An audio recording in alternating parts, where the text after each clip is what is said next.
This week you will create a writing situation analysis for the Fairmont State Scholarship application. Note, I do not expect you to have the scholarship application ready to go. We're starting with just a writing situation WSA analysis of what you need to focus on in order to meet the expectations of your audience. Audience is terrifically important, as you know from reading the chapter in Howdy or Hello about audience. Your main task this semester is to think about who will be reading your document and then tailor your document to meet their expectations, to give them the information they're going to require to make a decision. Again, perhaps to persuade them, in this case, definitely, to persuade them to give you money. Now, the Fairmont State University scholarship application is up on the website. You type in scholarship application, this is the page that will come up. But again, I say it again, listen carefully. I'm not expecting you to create the application this week, the essay that goes with this week. I'm simply asking you to think about what is it that the people judging this scholarship are going to be looking for. So we're doing a writing situation analysis first. Very important, and the first thing we do in all of our assignments. All right, so what they ask for is down here. Please provide an essay describing your achievements, goals, and ambitions, explaining why you deserve scholarship consideration. In addition, how will this scholarship impact you financially and academically? For purposes of this class, then you need to create the list of clubs, organizations, and extracurricular activities. In other words, a resume. Will cover that in the resume portion, which we'll do secondly. But you will be writing an essay describing your achievements, goals, and ambitions, just as it said in the description of the scholarship. You're going to want to pay attention to these things. The thesis statement, one main reason you deserve this scholarship. You need to focus on one clear reason. Could be financial need, could be academic excellence, could be a combination of the two. Creativity, how can you make your essay stand out based on the facts and events of your life? That's really important, and that may be the difference between getting a scholarship and not getting one.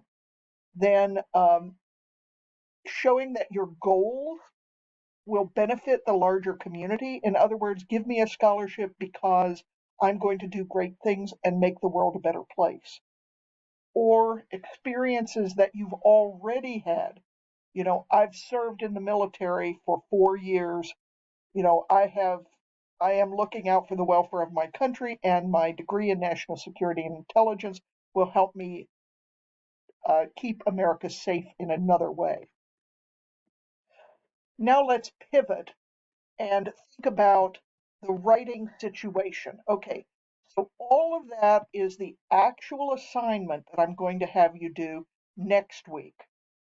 For now, and for this first week, I need you to simply think about what are these people looking for? What are the readers of the scholarship essays at Fairmont State looking for? And who are these readers? Probably people in the financial aid department. Why are they asking about your achievements? I want you to think about why would they want to know about your achievements? Secondly, should you receive a scholarship because you've proven you can achieve? Lots of times we want to back a winner. So we're not going to give money to somebody who has a record of dropping classes all the time, or who gets D's and F's all the time. But it's more complicated than just picking a winner to back. It's more complicated because it's possible you haven't succeeded in school because you haven't had the financial support you needed. Are there specific factors in your life outside of school that are limiting your achievement? That's really important. You know, you have no support from family, perhaps. Perhaps you have a disability that limits the kind of part-time jobs you can take. You could make a case that you deserve a scholarship either because you have achieved or because you haven't been able to achieve your full potential. I'd ask you to think about what kind of achievements might suggest that you're a good candidate for a scholarship. Okay, this is one that people often overlook, but did you get a perfect attendance award in school? And lots of people think, oh, that's a joke. And I would have to say to you, in this day and age, when there is such a chronic rise in absenteeism in elementary and high school students, um, perfect attendance that you came to school every day, that's pretty impressive. Have you held a part-time or a full-time job for more than a year? That's impressive. So long-term success in a job suggests you're reliable. You show up when you're supposed to. You do what you're supposed to do. You contribute to the organization. That makes you a credible candidate for a scholarship. And you might not think about just holding down a job as an achievement, but it is. Obviously, if you were nominated for National Honor Society, if you were the leader of anything in high school or in your previous college work, that's great. Um, um, if you were on the president's list last semester, or maintained a 3.0, that's the dean's list. That's an achievement that suggests you're worthy of scholarship consideration because you follow through. Good. Um, Number 4, what goals and ambitions relevant to your degree program might the readers expect to see? So again, if you are in national security and intelligence, and your goal or ambition is to become a marine biologist, there's a real mismatch there between your um, proposed career field and the degree you're following. Obviously, you wouldn't do that, but you also don't know exactly where your career field is going to take you. So let's say you're in national security and intelligence now, and you say you hope to work either for the FBI or the NSA. That makes sense. Um, and if you've been selected for the '06 program, you should definitely put that down as well, because that's a significant achievement. Okay, so I'm trying to get you to see that there are achievements that may not sound like honors and awards, that section of resume writing, but still are achievements that would enable you to make make an impression on the readers of these scholarship essays.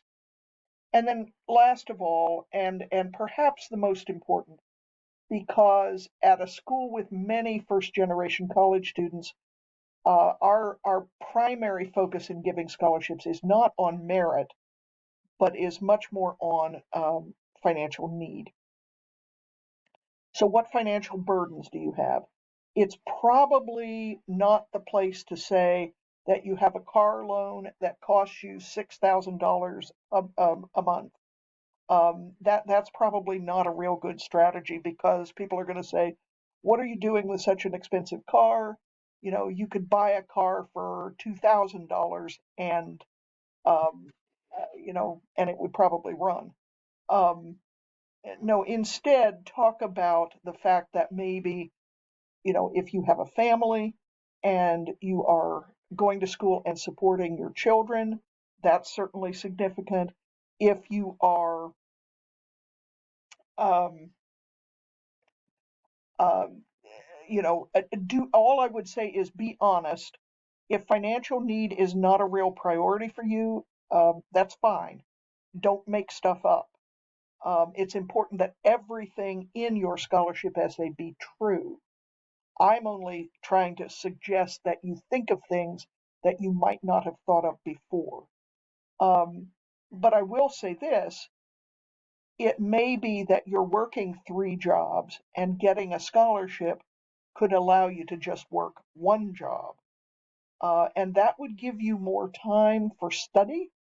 And if you have more time for study, chances are your grades will be better. So those are the kinds of things that you need to be thinking about, and I think would be significant. So again, what's due this week? Just the writing situation analysis, not the essay itself. But I'd like you to try to answer most of these questions. Um, Again, it's only worth 5 points, but we'll do this writing situation analysis for every big assignment that we have in this class, because it's important to think about as you're writing your scholarship essay next week. You need to think about what might they be looking for. How will I grade this? It's only for 5 points. It's basically you get 5 points or you don't get 5 points. So for the very small homework assignments, that's how it goes. So you either do an acceptable job or you don't. 5 points or nothing. Right? Good luck.